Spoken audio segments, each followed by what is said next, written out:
Esta portada del mítico periódico El Caso dio la vuelta al mundo. El caso de la mano cortada, titulaban, ocupando toda la primera plana. Porque aquel suceso no era uno más. La crudeza con la que se habían ensañado con el cuerpo de la víctima indicaba que en aquella masacre había un evidente orden y concierto. Pese a su repercusión, el caso dejó muchos cabos sueltos. Cabos que están siendo atados ahora por un grupo de investigadores que se han lanzado a la búsqueda de respuestas. Y es que esta es tan solo una pequeña porción de una historia que jamás debió de ocurrir.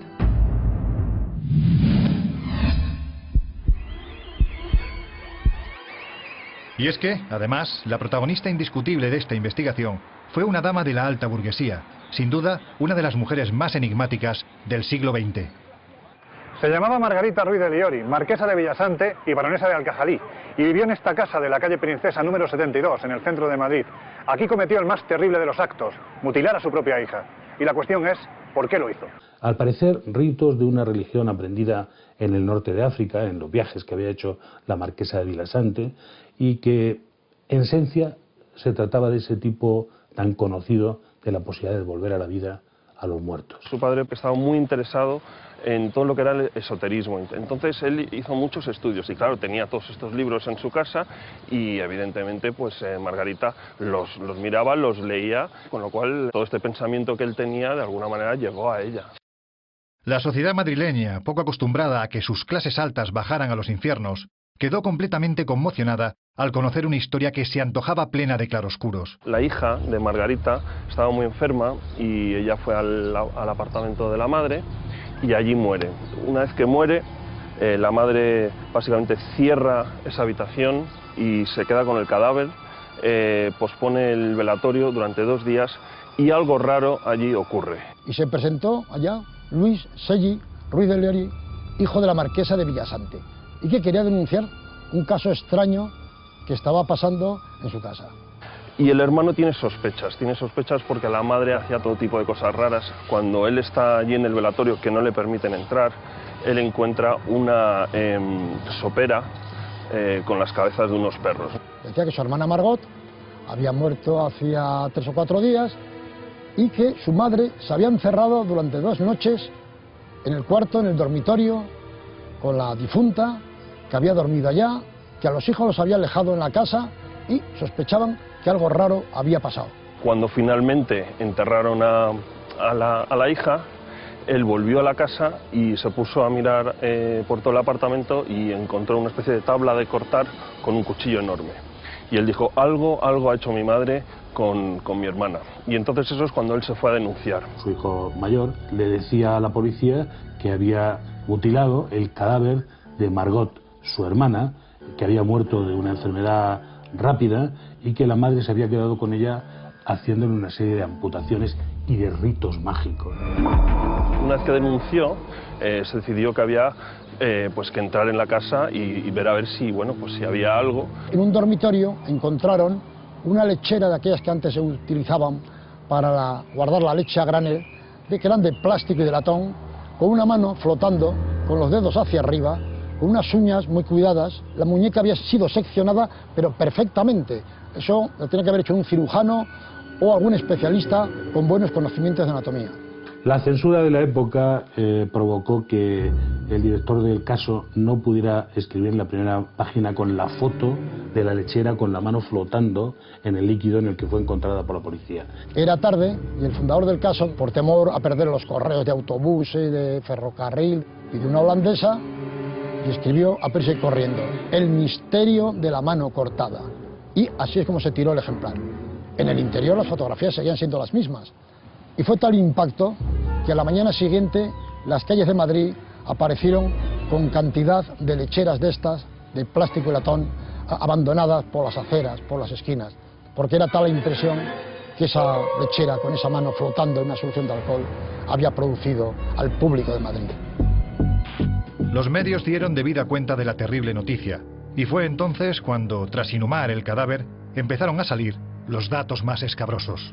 Como había sido enterrada, hubo que hacer una exhumación y los forenses reconocieron todo el cuerpo de la chica que había fallecido de un cáncer y estaba con la mano derecha mutilada, cortada, con un bisturí, en un trabajo muy bien hecho de alguien que sabía la medicina suficiente para hacer algo así. También descubren que le falta un trozo de la lengua y que también le han sacado los ojos a la hija de Margarita. Vuelven al apartamento y ahí efectivamente en unos botes encuentran los ojos y encuentran el trozo de lengua. Si fue ella, la pregunta clave es ¿por qué lo hizo?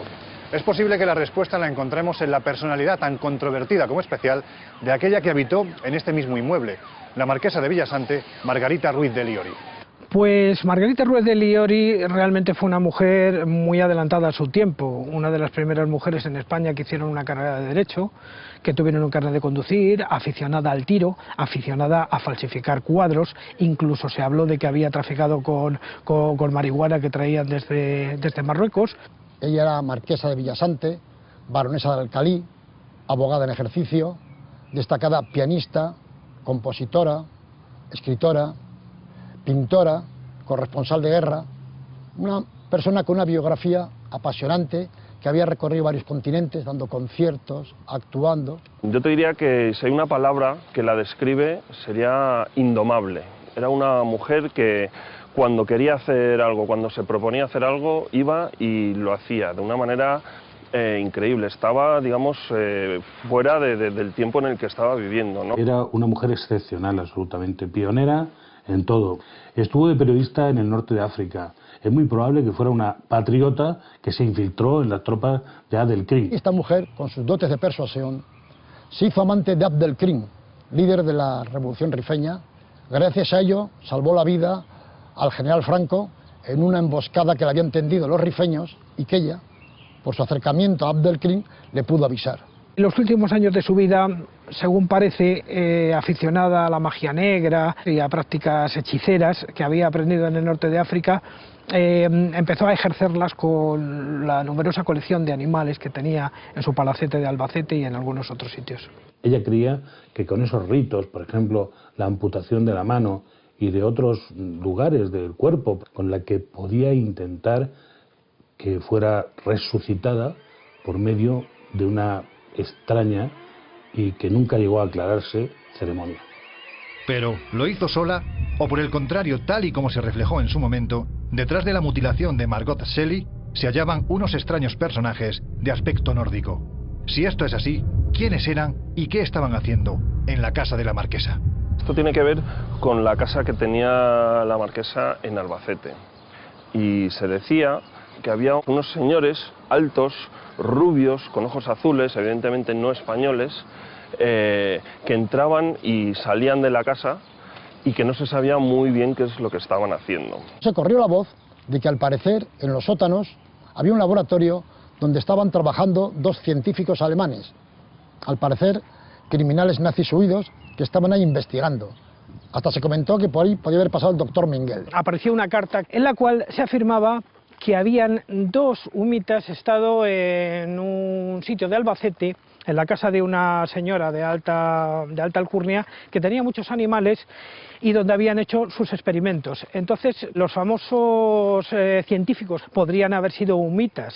Era un tiempo en que los humitas estaban contactando con alguna gente destacada en el tema de la ufología, aquí en Madrid, y entonces dicen que esos científicos estaban en contacto con los humitas y que estaban experimentando con virus procedentes de otro planeta, del planeta Humo. Y justo en ese momento es cuando pudo participar en algunos de los experimentos que llevaron a su muerte precisamente por afectación o de ese retrovirus o de algún tipo de radiación.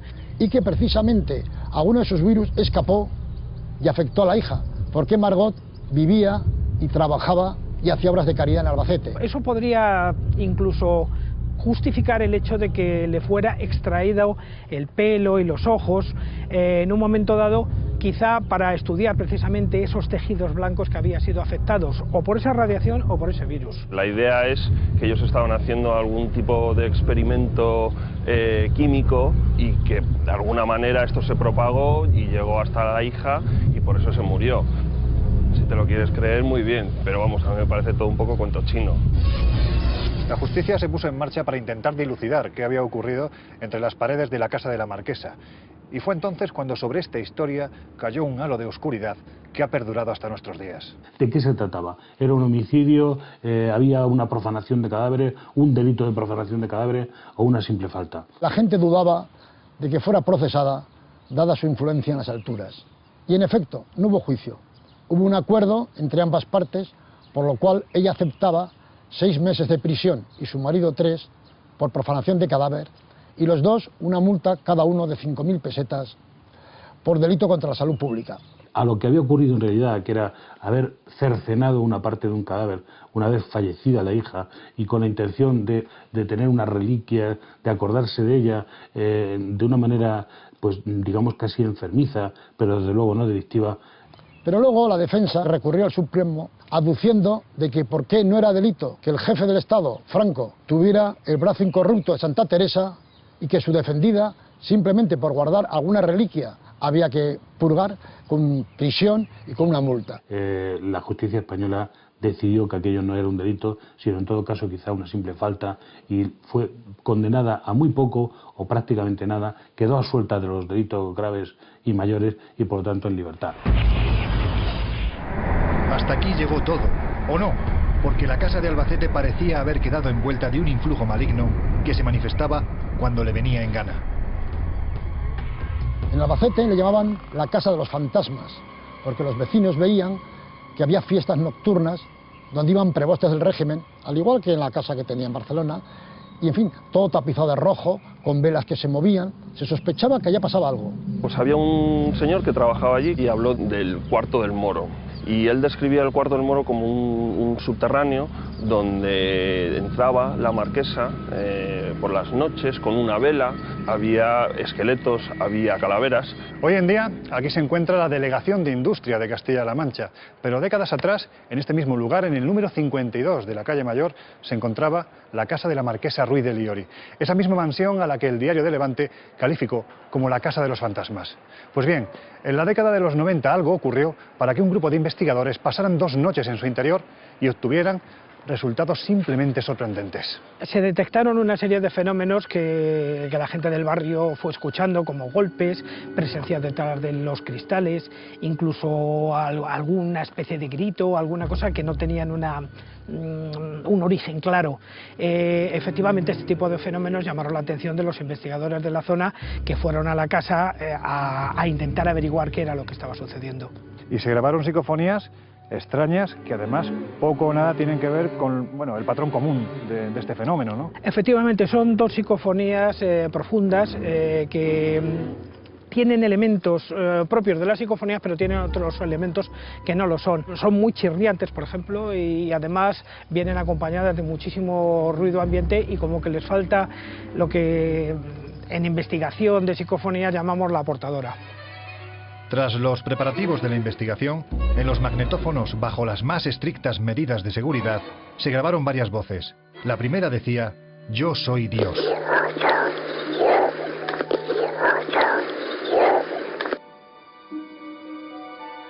Posteriormente, ya bien entrada la madrugada, surgió la voz de un niño que decía: "Mamá, frío, miedo".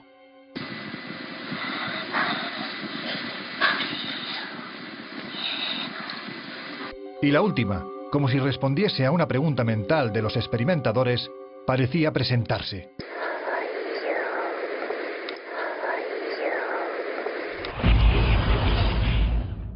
¿Quién fue realmente esta fascinante mujer?